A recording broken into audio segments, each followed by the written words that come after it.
Good morning students.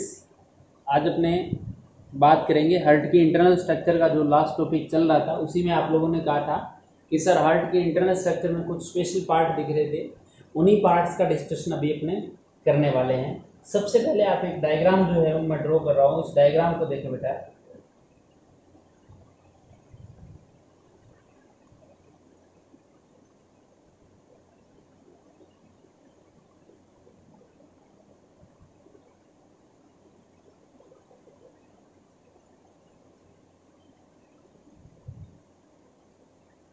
थोड़ा सा इस डायग्राम को ध्यान से देखें। इस डायग्राम में आपने कहा कि सर ये राइट ऑरिकुलम है, ये लेफ्ट ऑरिकल है, ये राइट वेंट्रिकल है और ये लेफ्ट वेंट्रिकल है। इसके अलावा आप लोगों ने ये भी कहा था कि सर ये जो पार्ट है ये है इंटर वेंट्रिकुलर सेप्टम, और इसके अलावा इसको आपने बोला था इंटर ऑरिकुलर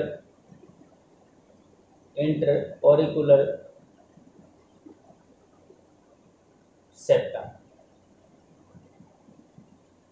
ये बात अपनी कल हो गई। और ये जो पार्ट था इस पार्ट को आप लोग नेम दे रहे थे ऑरिकुलो वेंट्रिकुलर सेप्टम। ठीक है। अब सबसे पहले अपने बात कर रहे थे कि कल जो आप लोग बात कर रहे थे फोरामेन ऑफ ओवेलिस की। फर्स्ट पॉइंट आप लोगों ने लिखा था कि इंटरनली हार्ट में आप लोगों को कुछ पॉइंट दिख रहे थे, उनमें सबसे पहला पॉइंट आप लोगों ने लिखा था foramen of ovalis.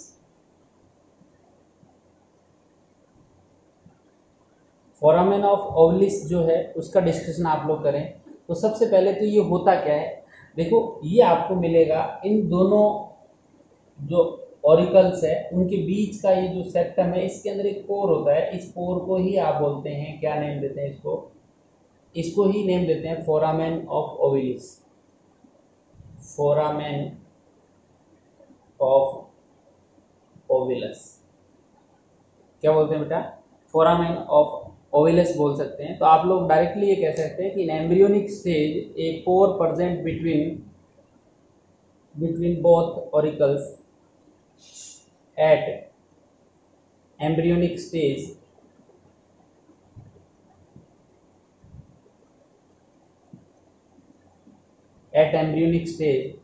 a pore present between both auricles is known as foramen of ovilis। ठीक है, यानी एम्ब्रियोनिक स्टेज के अंदर ही अपने को मिलने वाला है। दूसरा पॉइंट ये कह रहा है कि जैसे ही बर्थ होगा, बर्थ के टाइम में ये जो फोरामेन ऑफ ओविलिस जो है ये क्लोज हो जाएगा। At the time of birth it blocked by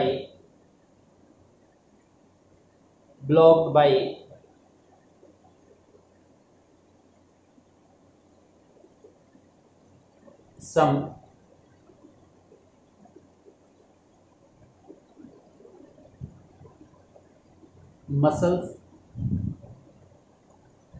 muscular structures।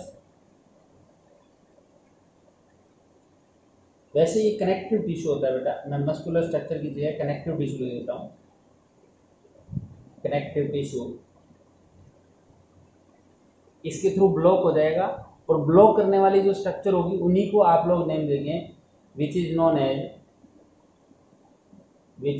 As annulus ovalis.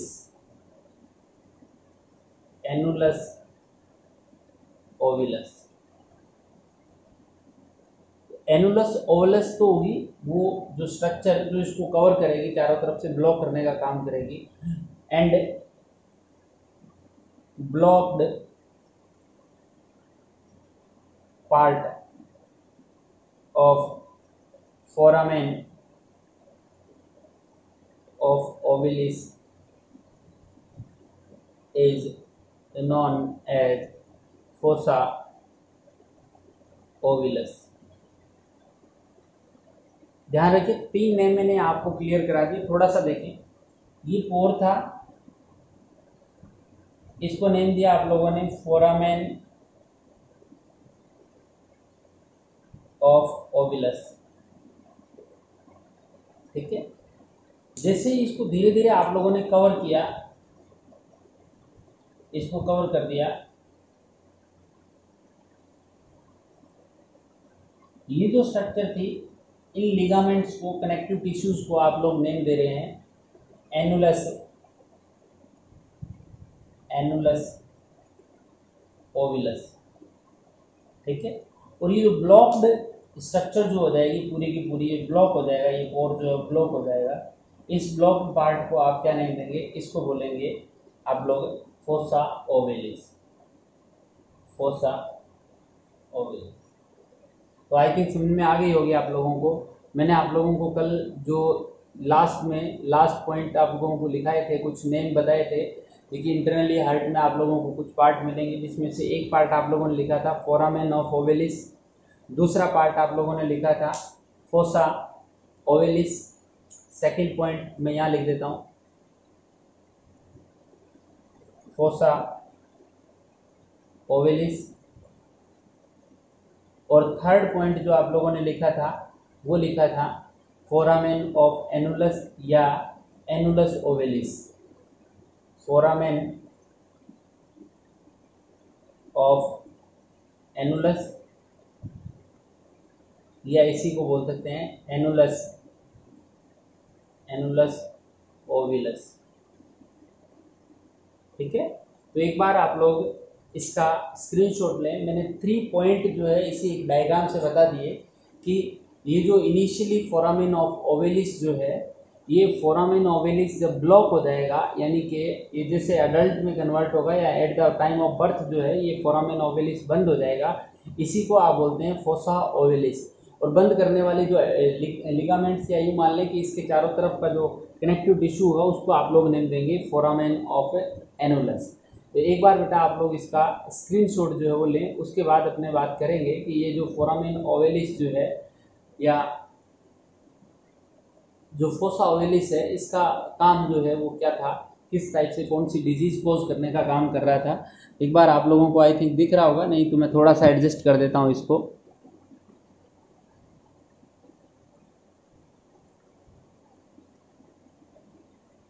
अब लें बेटा स्क्रीनशॉट इसका।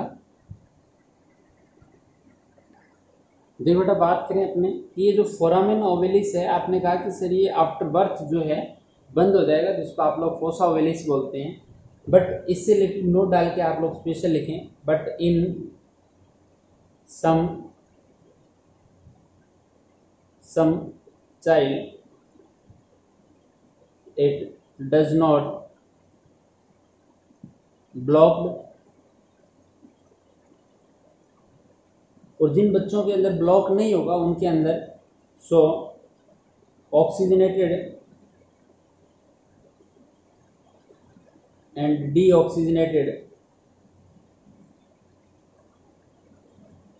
ब्लड जो है वो क्या होंगे, मिक्स्ड होंगे। और मिक्स्ड होने की वजह से उस बच्चे का, उस चाइल्ड का बॉडी कलर ऑफ चाइल्ड जो है वो अपने को थोड़ा सा लाइट ब्लू कलर का दिखेगा, और लाइट ब्लू कलर का दिखेगा, इसी वजह से इसको आप बोल देते हैं ब्लू बेबी सिंड्रोम। यानी एक ये प्रॉब्लम है जिसको आप बोलते हैं ब्लू बेबी सिंड्रोम, या इसी डिजीज को आप लोग बोल सकते हैं साइनसिस, क्या बोल सकते हैं, साइनोसिस डिजीज भी आप लोग बोल सकते हैं, और साइनोसिस सिस डिजीज भी आप इसको नेम दे सकते हैं। यानी जिन बच्चों के अंदर फोरामेन ओवैलिस जो है वो बंद नहीं होगा, उनके अंदर ऑक्सीजनेटेड और डीऑक्सीजनेटेड ब्लड जो है वो आपस में क्या होते रहेंगे बेटा, मिक्स होते रहेंगे। इस वजह से उनकी बॉडी कलर या उनके ब्लड का जो कलर है वो बेटा थोड़ा सा कैसा दिखेगा, अपने को लाइट ब्लू कलर का ही दिखेगा। और लाइट ब्लू कलर दिखने की वजह से या लाइट ब्लू कलर की वजह से जो बच्चा है उसको आप उस डिजीज़ को उसको आपको बोल देंगे ब्लू बेबी सिंड्रोम या साइनोसिस डिजीज़ को बोल देंगे। और जनरली ये क्या होता है कि जब लंग्स वर्क करना स्टार्ट कर देते हैं एम्ब्रियो में, तो उस कंडीशन में ये ब्लॉक हो जाता है, बट कुछ में ब्लॉक नहीं होता, उनके अंदर ब्लू बेबी सिंड्रोम जो बेटा हो जाएगा। तो एक बार आप इसका भी स्क्रीनशॉट ले बेटा। बेटा कल लास्ट वाले में आप लोगों ने 4th पॉइंट जो लिखा था, 3 पॉइंट तो हो गए, फोरामेन ओवैलिस, फोसा ओवैलिस और इसके अलावा फोरामेन ऑफ एनुलस हो गए। 4th पॉइंट आप लोगों ने लिखा था, मैं यहाँ लिख देता हूँ। 4th पॉइंट कल अपने डिस्कशन किया कर रहे थे, वो था डक्टस ऑफ एट्रियोसस, डक्टस ऑफ एट्रियोसस, या फिर इसी को आप लोग नेम दे रहे थे डक्टस ऑफ बोटेली। ठीक है, तो ये डक्टस ऑफ एट्रियोसस या डक्टस ऑफ बोटेली। और 5th पॉइंट आप लोग डिस्कशन कर रहे थे बेटा, वो था ductus of ligamentous, ductus of ligamentous.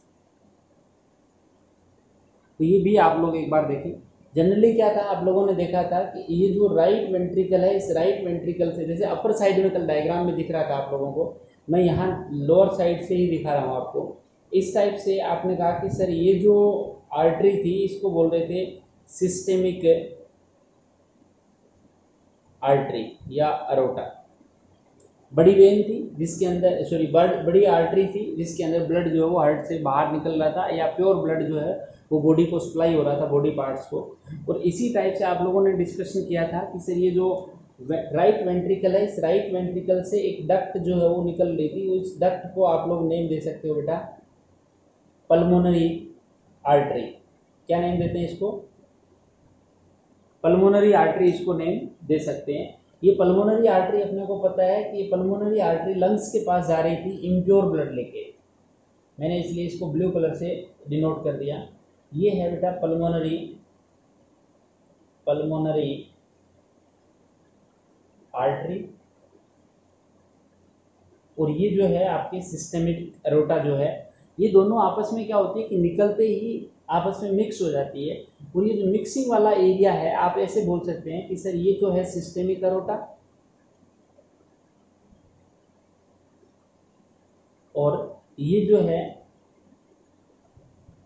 ये पल्मोनरी आर्टरी जो है वो जा रही थी, ये आपस में मिक्स होती है एम्ब्रियोनिक स्टेज के अंदर। और ये जो मिक्सिंग हो रही है, इसी पार्ट को आप बोलते हैं डक्टस ऑफ बोटेली। ठीक है, इसको बोलते हैं डक्टस ऑफ बोटेली। तो आप डक्टस ऑफ बोटेली में लिख सकते हैं कि इन एम्ब्रियोनिक फेज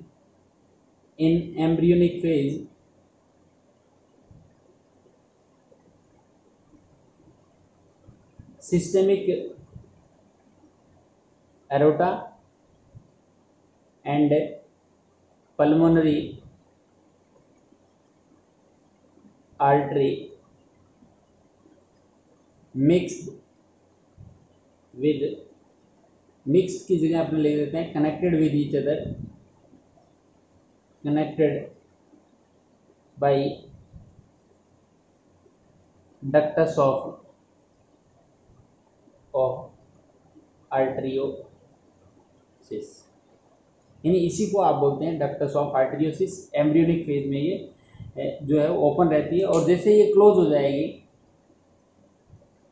इन या आफ्टर बर्थ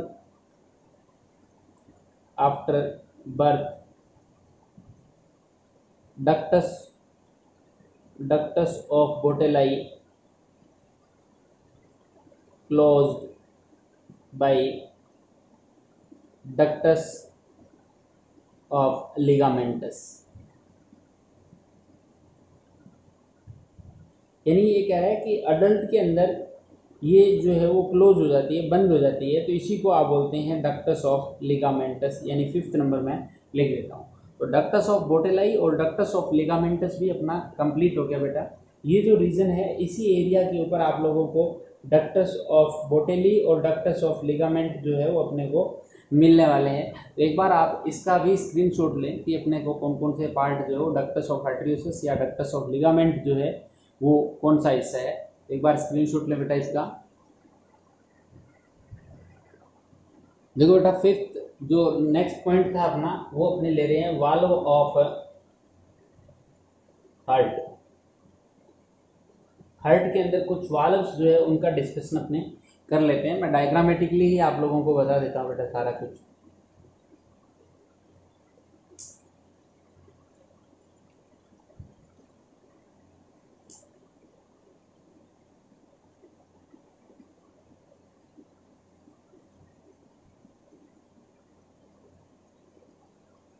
इस टाइप से ये अपना हार्ट मैं ब्रॉडली बना रहा हूँ बेटा, इसको ध्यान रखें।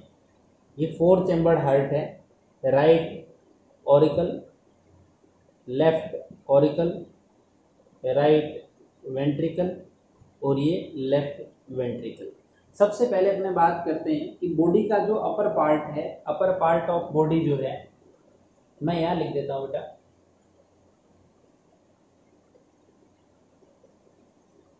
अपर पार्ट ऑफ बॉडी और ये लोअर पार्ट ऑफ बॉडी। ठीक है, सबसे पहले आप कहेंगे कि सर बॉडी का जो अपर पार्ट है, इस अपर पार्ट से प्री केवल वेन जो है वो ब्लड लेके आएगी राइट ऑरिकल्स के अंदर। मैं अपर पार्ट से इस टाइप से इसके अंदर एक ब्लड वेसल्स जो है वो लिंक कर रहा हूँ बेटा। ये ब्लड जो है वो लेके आ रही है किसके अंदर, इस एरिया के अंदर। ठीक है, इसको बोलते हैं प्री केवल वेन या सुपीरियर वेना केवा भी आप लोगों ने इसको नेम दिया था। ये जो सुपीरियर वेना केवा है, ये जो वाल्व बनाएगी उस वाल्व को आप लोग नेम देते हैं हेवर्शियन वाल्व, HV या हेवर्शियन वाल्व इसको नेम देते हैं। क्या नेम दे रहे हैं बेटा इसको, हेवर्शियन वाल्व, हेवर्शियन।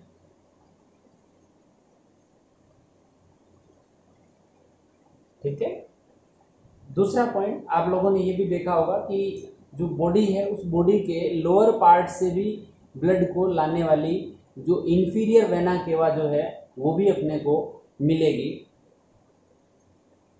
इस पार्ट से जो डीऑक्सीजनेटेड ब्लड आएगा हार्ट के राइट ऑरिकल के अंदर, यहाँ भी आप लोगों को एक वाल्व जो है वो मिलने वाला है। इस वाल्व को आप लोग नेम देंगे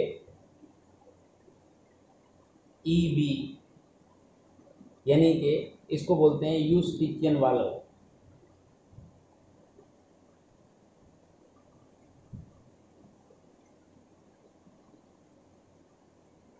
और ये है आपके पोस्ट केवल वेन या इंफीरियर वेना केवल। ठीक है, पोस्ट केवल वेन और जो इंफीरियर वेना केवा है उसका जो वाल्व होगा उस वाल्व को आप बोलेंगे हेवर्शियन वाल्व। ठीक है, इसके अलावा ये कह रहा है कि जो हार्ट है, खुद जो हार्ट पार्ट है उस हार्ट का कुछ हिस्सा जो है उसका इम्प्योर ब्लड जो होगा, मैं यहीं से इसको ओरिजिनेट कर रहा हूँ और इसी में लाके इसको ओपन कर रहा हूँ बेटा। ये भी कहीं ना कहीं एक वाल्व के थ्रू ही ओपन होगी। ये इसको बोलते हैं कोरोनरी वेन। और कोरोनरी वेन जो है, कोरोनरी वेन यानी इस कोरोनरी वेन में हार्ट का खुद का जो इम्प्योर ब्लड होगा वो इसके अंदर आएगा राइट ऑरिकल में। और ये जो वाल्व होगा इस वाल्व को आप लोग नेम देते हैं बेटा, इसको बोलते हैं कोरोनरी वाल्व, कोरोनरी वाल्व या इसको शॉर्ट में आप बोल सकते हैं CV, कोरोनरी वाल्व या CV। इसी कोरोनरी वाल्व का दूसरा नेम जो है इसको आप बोल सकते हैं थिबेशियन वाल्व। पूछा जाता है एग्जाम के अंदर, थिबेशियन वाल्व जो है वो आप लोगों से पूछा जा सकता है। कोरोनरी वेन जो है वो कौन सी होगी? Carry impure blood of heart into right auricle. ठीक है, और यहाँ जो वाल्व मिलने वाला है वो कोरोनरी वाल्व या इसी का दूसरा नेम जो है आप लोगों से एग्जाम में पूछा जा सकता है वो है बेटा थिबेशियन वाल्व, जो है आप लोगों से नेम पूछा जा सकता है। इसके अलावा अब आप लोग देखें कि ये जो ब्लड है यानी जितना भी इम्प्योर ब्लड था वो राइट ऑरिकल में आ गया। राइट ऑरिकल्स में आने के बाद में ये आएगा राइट वेंट्रिकल के अंदर, और राइट वेंट्रिकल में आएगा ये वॉल जो है, यहाँ पे एक इस टाइप का वाल्व जो है वो अपने को मिलता है बेटा। ये इस टाइप का वाल्व होता है कि नीचे से प्रेशर लगे तो ये ब्लॉक हो जाए। जैसे आप लोग मेरी थोड़ी फिंगर को देखें, आप लोग इसको देख लें। आप लोग मान लो ऐसे वाल्व है, ऐसे वाल्व है, तो ब्लड जो आएगा तब तो ये इसमें आ जाएगा। बट मैं यूँ कहूँ कि इधर से मैं इस पर प्रेशर क्रिएट करूँ तो ये ऐसे क्या हो जाएगा? क्लोज हो जाएगा। जैसे मैं इसको ऐसे करूँगा तो ये क्या हो जाएगा? क्लोज हो जाएगा। तो ऐसे वाला ऊपर से प्रेशर पड़े तब तो ये ओपन हो जाएगा, और जैसे लोअर साइड से प्रेशर पड़े तो ये क्या हो जाएगा? क्लोज हो जाएगा।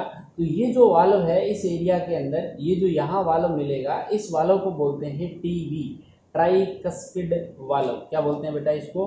ट्राइकस्पिड वाल्व बोलते हैं इसको। मैं यहाँ लिख रहा हूँ ट्राइकस्पिड वाल्व, या इसको शॉर्ट में बोल देते हैं TB। और अब देखो TB यानी ब्लड जो है वो राइट ऑरिकल से इम्प्योर ब्लड किस में आ जाएगा बेटा? राइट वेंट्रिकल्स में। और राइट वेंट्रिकल से आपको पता है कि यहाँ से ब्लड जो है वो जाएगा पल्मोनरी आर्टरी के अंदर। किसमें जाएगा बेटा?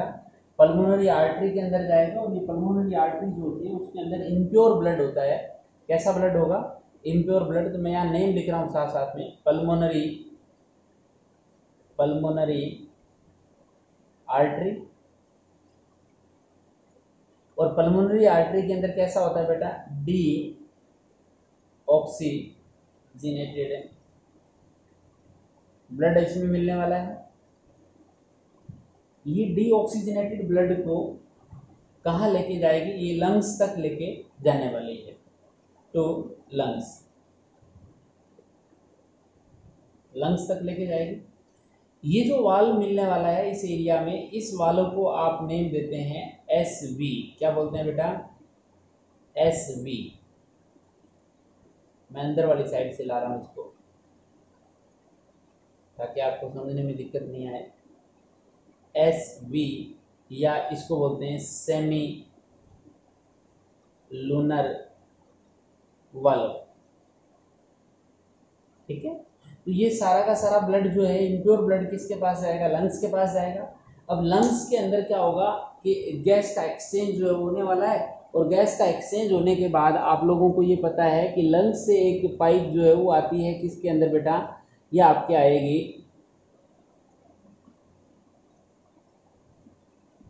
किसमें? ये पहले तो इस पाइप का नेम कहाँ से आ रही है बेटा? लंग्स से आ रही है।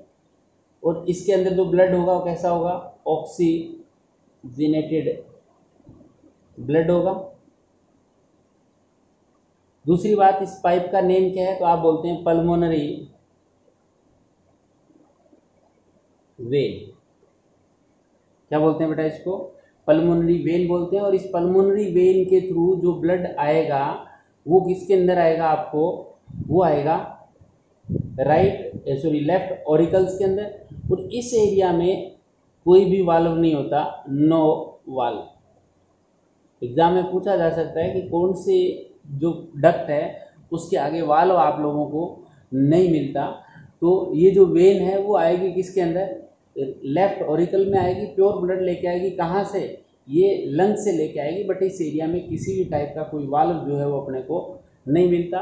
बट ये जो ब्लड, प्योर ब्लड इसके अंदर आ जाएगा। ये प्योर ब्लड किस में जाएगा बेटा, यहाँ से फिर ये जाएगा किसमें, लेफ्ट वेंट्रिकल में। और इस एरिया में जो वाल्व होता है, इस वाल्व को बोलते हैं आप लोग बाइकस्पिड वाल्व, बाइकस्पिड वाल्व। देखो बाइकस्पिड, कस्पिड का मीनिंग वही होता है कि एक साइड तो फ्लो होने देता है, बट बैक फ्लो जो है ब्लड का वो नहीं होने देता, उसी को बोलते हैं कस्पिड वाल्व। तो यहाँ बाइकस्पिड वाल्व है, यहाँ कैसा मिलेगा, ट्राइकस्पिड। आप इसको बोल सकते हैं कि इम्प्योरिटी में टीवी जो है वो देख रही है कौन, बीवी, ब्लड वेसल जो रही बाइकस्पिड वाल्व, ठीक है। इस बाइकस्पिड के बाद में जो ब्लड, प्योर ब्लड है वो कहाँ आ जाएगा, लेफ्ट वेंट्रिकल में आ जाएगा। और लेफ्ट वेंट्रिकल से ब्लड को बाहर निकालने के लिए इस एरिया में आप लोगों को पता है कि यहाँ फिर से कोई ना कोई वाल्व मिलने वाला है। और ये जो वाल्व मिलेगा, पहले तो इसका नेम क्या है, इसका नेम है सिस्टेमिक अरोटा। और ये जो वाल्व है, ये वाल्व भी कौन सा होता है बेटा, SV होता है, सेमी लूनर वाल्व ही होता है। तो जो ब्लड को बाहर ले जाने वाली आर्टरी जो होती है, उनके पॉइंट पे तो आप लोगों को हमेशा कौन से वाल्व मिलेंगे बेटा, SV वाल्व ही मिलेंगे। Systemic valve, sorry semi lunar valve जो है वो ही मिलने वाले हैं। इसके अलावा ट्राइकस्पिड और बाइकस्पिड याद रखना है। इसके अलावा हेवर्शियन वाल्व, यूस्टिकियन वाल्व, ई है बेटा ये। और इसके अलावा कोरोनरी वाल्व और थिबेशियन वाल्व। और ये भी याद रखना है कि कौन सी जगह पे कोई वाल्व जो है वो अपने को नहीं मिलता। तो आप लोग एक बार इसका स्क्रीनशॉट ले, डिफरेंट वाल्व ऑफ हार्ट के नेम से जो टॉपिक है इसका आप स्क्रीनशॉट ले बेटा। इसके बाद अपने बात करेंगे कंट्रोलिंग सेंटर ऑफ हार्ट, या फिर कंट्रोल सेंटर ऑफ हार्ट का डिस्कशन जो है वो करने वाले हैं। तो सबसे पहले आप डायग्रामेटिकली व्यू से देखें आप लोग इसको।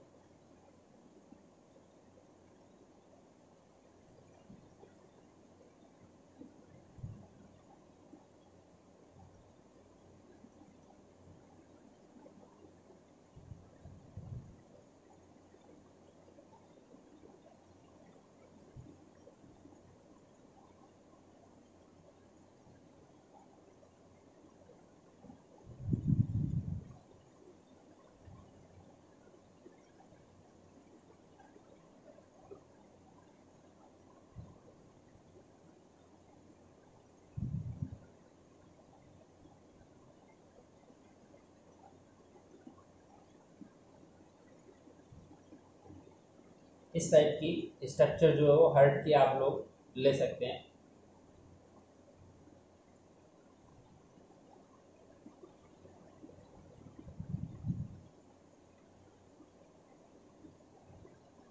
ये बेटा मैंने ओवरव्यू डायग्राम जो है वो ड्रॉ किया है, जिसके अंदर आप लोगों को दिख रहा होगा कि सर ये राइट एट्रियम है, ये लेफ्ट एट्रियम है, ये आपके लेफ्ट वेंट्रिकल है, ये राइट वेंट्रिकल है। और ये जो वाल्व मिल रहा है आप लोगों को, ये टीबी मिल रहा है। और ये जो वाल्व है ये आप लोग कह सकते हैं कि सर बीवी जो वाल्व है वो अपने को मिल रहा है। ये है एंटर और वेंट्रिकुलर सेप्टम, और ये है इंटर ऑरिकुलर सेप्टम। तो आई थिंक ये सारी स्ट्रक्चर तो अपने कंप्लीट हो गई थी। अपने बात करेंगे कॉन्ट्रैक्शन सेंटर्स ऑफ हार्ट की। तो कॉन्ट्रैक्शन सेंटर में सबसे पहले कॉन्ट्रैक्शन सेंटर जो आता है हार्ट का, वो आता है इस एरिया के अंदर। ये पोजीशन याद रखना, डायरेक्टली आप लोगों से एग्जाम के अंदर क्वेश्चन जो आता है वो इनकी पोजीशन पूछ लेता है कि ये जो सेंटर है वो कहाँ मिलेगा। इस सेंटर को आप बोलते हैं SA नोड, SA नोड बोल दे, या इसी को बोलते हैं sino auricular node, sino auricular node, short में SA नोड। और इसकी फुल फॉर्म जो बात करें आप लोग, साइनो ऑरिकुलर नोड।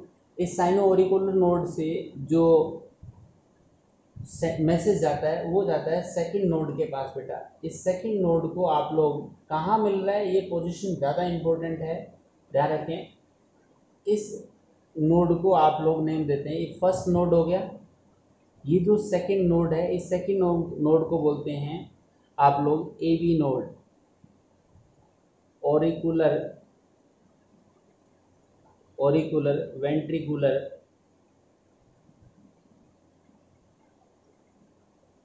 नोड, या इसको शॉर्ट में बोल सकते हैं एवी नोड। एवी नोड या ऑरिकुलर वेंट्रिकुलर नोड की बात कर लेते हैं। थर्ड पॉइंट आता है वो आता है आपका बंडल ऑफ हिस का। ये जो आप लोग देखेंगे इस एरिया से, इस एवी नोड से जो स्ट्रक्चर निकल रही है, इस स्ट्रक्चर को इस साइड से देखें थोड़ा सा। ये जो ब्लू कलर की जो मैं स्ट्रक्चर ड्रॉ कर रहा हूँ बेटा, ये जो स्ट्रक्चर है यही है आपके बंडल ऑफ हिस। ठीक है, इन्हीं को आप बोलते हैं बंडल ऑफ हिस। इस ब्लू कलर वाले को मैं अलग से इधर थर्ड पॉइंट के नेम से लिख देता हूँ, bundles of his. Bundles of his.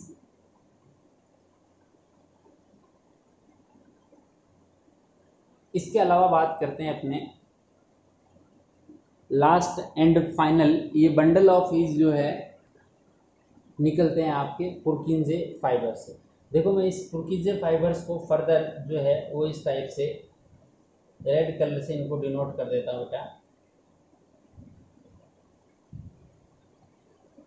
ये जो फाइबर्स निकल रहे हैं इन फाइबर्स को आप बोलते हैं पुरकिंजे फाइबर्स। मैं इधर ही लिख लेता हूँ इनको, पुरकिंजे फाइबर्स। ठीक है, तो कुल मिला के बात करें इस हार्ट की कंट्रोलिंग को, हार्ट बीट को या हार्ट के कंट्रोल सेंटर जो होते हैं उनके अंदर 4 सेंटर जो है वो आते हैं बेटा। आपका एक तो आता है एस ए नोड या साइनो ऑरिकुलर नोड, दूसरा आपका आता है ऑरिकुलर वेंट्रिकुलर नोड, और तीसरा जो आपका आता है बंडल ऑफ हिस, और फोर्थ नंबर पे आता है बेटा बंडल ऑफ हिस है, ये HIS है, और पुरकिंजे फाइबर्स। देखो ये जो एस ए नोड जो है वो एस ए नोड इससे अटैच होता है, किससे? एवी नोड से। और ये जो अटैचमेंट शो कर रहा है इसको बोलते हैं इंटरनोडल पाथवेज, या फिर आप इनको बोल सकते हैं कि ये इंटरनोडल रिदम जो है, बोल सकते हैं इनको इंटरनोडल पाथवे, या फिर आप लोग रिदम भी इनको बोल सकते हैं। तो एक बार आप इस डायग्राम को थोड़ा सा गौर से देखें कि अपने को इसमें क्या क्या मिलने वाला है, कौन कौन सा पार्ट मिलेगा, क्या क्या चीज़ें जो है वो रिप्रेजेंट कर रहा है अपने को। अब देखें इसमें आप एस ए नोड की बात कर रहे हैं कि सर एस ए नोड जो है वो साइनो ऑरिकुलर नोड जो है ये मिलता कहाँ है? तो एंटीरियर पार्ट ऑफ पोजीशन पूछी जाती है एग्जाम के अंदर। मैं यहाँ लिख रहा हूँ, इसका डिटेल जो है वो इस एरिया में लिख रहा हूँ, present in anterior part of right auricular, यानी राइट ऑरिकल के एंटीरियर पार्ट में जो है अपने को मिल रहा है। और इसे आप लोग हार्ट ऑफ हार्ट भी बोल सकते हैं।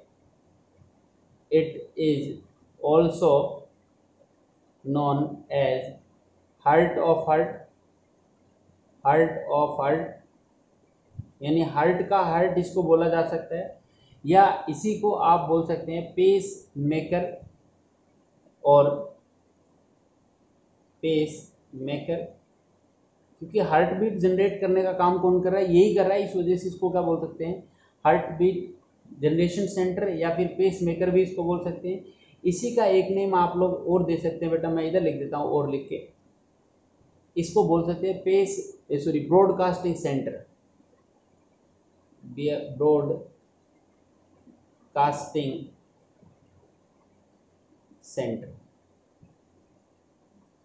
तो देखो आप लोगों ने कहीं सुना होगा कि जो एफएम रेडियो चल रहा है, तो एफएम रेडियो जयपुर से जो है, कई बार ये क्या करते हैं, न्यूज़ जो होती है, सेंटर की न्यूज़ जो होती है वो कहाँ से लेते हैं, दिल्ली से लेते हैं। तो ब्रॉडकास्टिंग सेंटर कौन सा हो जाएगा, दिल्ली हो जाएगा। दिल्ली से मैसेज आएगा जयपुर सेंटर के पास, और जयपुर सेंटर क्या करेगा, उसको फर्दर जो एफएम स्टेशन है उनके ऊपर भेजने का काम करेगा। तो सबसे पहले ब्रॉडकास्टिंग सेंटर का काम, यानी दिल्ली वाला काम कौन करेगा, आपका पेस मेकर करेगा, या फिर हार्ट ऑफ हार्ट करेगा, या SA नोड जो है वो करेगा। और यही क्या करेगा, ये मैं यहाँ लिख देता हूँ, it is auto excitable and generate heart beat. It is auto excitable and generate heart beat. Heart beat को जनरेट करने का काम जो है वो सबसे पहले कौन करेगा, SA नोड करेगा। क्यों करेगा, क्योंकि ये क्या करता है बेटा, ये ऑटो एक्साइटेबल है। अब आप बोलोगे कि सर ये हार्ट बीट कितनी, जो हार्ट बीट है वो जनरेट करता है, ये मोस्टली 70 to 75 एक्शन पोटेंशियल पर मिनट के हिसाब से ये जनरेट करता है। 70 to 75 एक्शन पोटेंशियल पर मिनट के हिसाब से 70 to 75 एक्शन पोटेंशियल जो है जनरेट करता है। और इन्हीं एक्शन पोटेंशियल को आप बोल सकते हैं साइनो ऑरिकुलर जो है उसकी बीट को ही आप बोल सकते हैं साइनस रिदम। इसको क्या बोल सकते हैं, साइनस रिदम। और ये जो साइनस रिदम है, जिनको आप इंटरनोडल पाथवे या साइनस रिदम जिनको बोल सकते हैं, ये इंटरनोडल पाथवे के थ्रू ये साइनस रिदम जो है वो किसके पास जाएगी, AV नोड जो है उसके पास ये रिदम जो है वो आने वाली है। और AV नोड क्या करता है, इन्हीं साइनस रिदम को एक्सेप्ट करके इनको फर्दर किस में जाएगा, ये इन बंडल ऑफ हीज के अंदर इनको भेज देगा। या जो रिदम जनरेट हो रही है उस रिदम को सेट करने का काम कौन करेगा, AV नोड जो वो करता है। तो अब इस AV नोड की बात कर लेते हैं। AV नोड को आप लोग पेस सेटलर भी बोलते हैं, पेस सेटलर। इसको पेस सेटलर भी बोल सकते हैं, या इसको रिसीविंग सेंटर भी बोल सकते हैं, और रिसीविंग सेंटर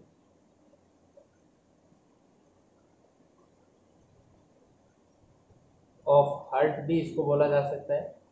हार्ट का रिसीविंग सेंटर, क्योंकि ये क्या करता है, ऐसे नोड की जो बीट आती है, रिदम जो आती है, उसको क्या करता है, रिसीव करने का काम करता है। और ये जो रिदम जनरेट करेगा, ये रिदम जनरेट करेगा उसको बोलते हैं आप लोग नोडल रिदम। क्या बोलते हैं बेटा इसको,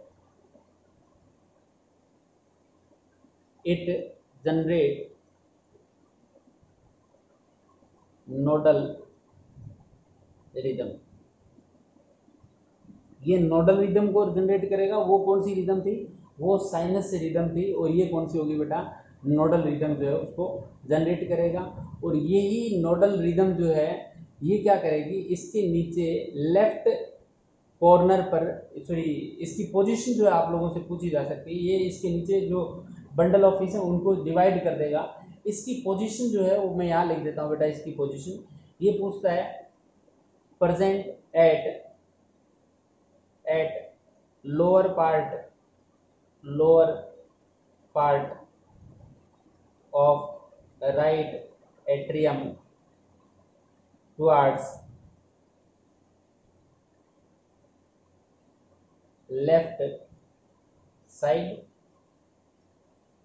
लेफ्ट साइड की तरफ मिलेगा, लोअर पार्ट ऑफ एट्रियम में मिलेगा, at intra auricular septum, at intra auricular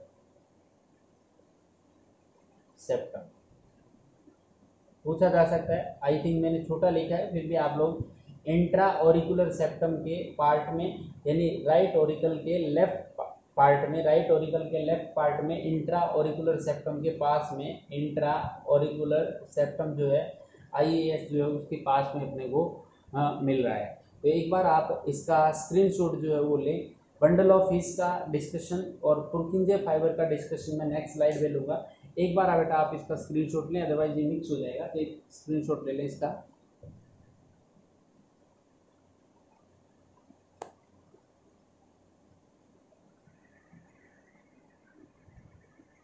अब लें बेटा स्क्रीनशॉट इसका।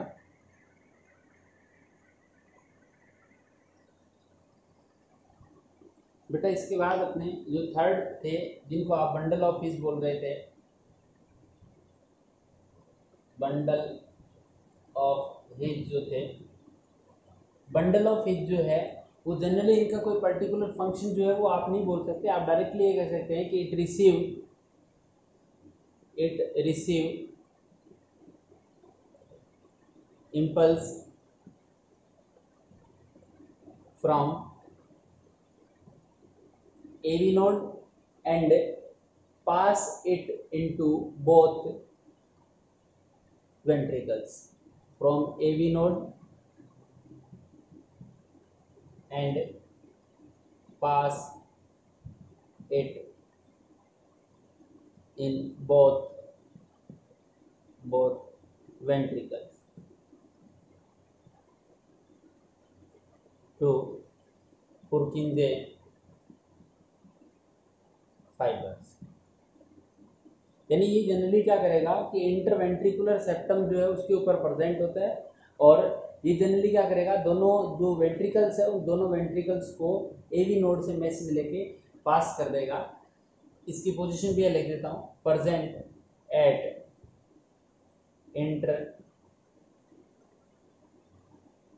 वेंट्रिकुलर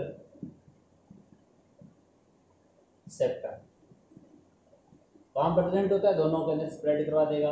फोर्थ आप लोगों ने लिखा था पुरकिंजे फाइबर्स। इन पुरकिंजे फाइबर्स की बात करें तो दे पास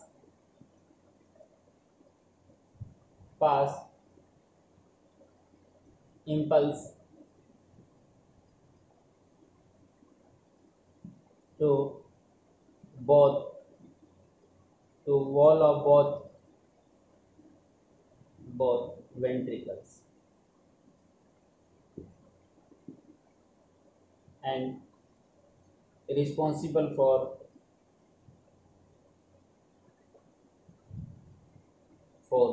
contraction of वेंट्रिकल्स के कॉन्ट्रैक्शन से रिलेटेड होते हैं ये, और ये जो मैसेज इनके पास बंडल ऑफ हीस से आएगा उसको पास कर देंगे किसमें, वॉल ऑफ आपके वेंट्रिकल्स है उनके अंदर मैसेज को पास कर देंगे। तो एक बार आप इसका भी स्क्रीनशॉट लें।